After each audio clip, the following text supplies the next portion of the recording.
News H D میں ہوں حارث علی شاہ گیلانی۔ چلتے ہیں آج کی اہم خبروں کی طرف۔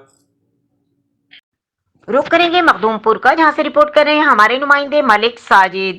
مخدوم پور کے ایس ایچ او فلک شیر کاٹھیا کی مبینہ سرپرستی میں مسلح افراد کا صحافی محمد نصر اللہ خان پر قاتلانہ حملہ، پولیس نے کارروائی سے صاف انکار کر دیا۔ تفصیلات کے مطابق سینئر صحافی محمد نصر اللہ خان تحریک انصاف کے رہنماؤں کے ہمراہ وزیر اعظم عمران خان کے حق میں ریلی کے اہتمام کے لیے مشاورت کر رہے تھے تو اچانک دکان کے باہر صحافی کے والد، پاکستان تحریک انصاف کے first ticket holder Saif Ullah Khan خالد اور عمران خان کے حق میں جوش پاکستان زندہ باد، عمران خان زندہ باد کا نعرہ لگانا شروع کر دیا تو صحافی محمد نصر اللہ خان والد کو پکڑ کر گھر لے گئے تو عوام اکٹھی ہو گئی۔ صحافی نے عوام کو ہجوم نہ کرنے کے لیے کہا تو وہاں پر کھڑا آصف ہیر نامی لڑکے نے گالم گلوچ شروع کر دیا۔ لوگوں نے بات کو رفع دفع کرایا۔ محمد آصف نے اپنے ساتھیوں کو سعید، ارشد، افضل، زبیر، محمد یونس اور دیگر افراد کو بلوا لیا، جنہوں نے آتے ہی صحافی کی دکان میں مسلح ہو کر گھس آئے اور اس کو مارنا شروع کر دیا اور دکان کی توڑ پھوڑ کر ڈالی، جس سے صحافی نصر اللہ خان شدید زخمی ہو گئے۔ شہریوں نے اور صحافیوں کو زخمی حالت میں پولیس کو اور 15 پر بروقت اطلاع دی، لیکن پولیس موقع پر نہ پہنچ سکی۔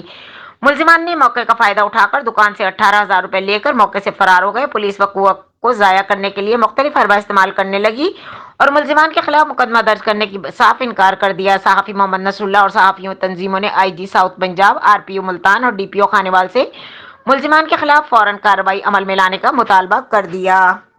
مزید خبروں اور اپڈیٹس کے لیے ہمارے ساتھ رہیے گا، تب تک کے لیے اپنا خیال رکھیے گا۔ اللہ حافظ۔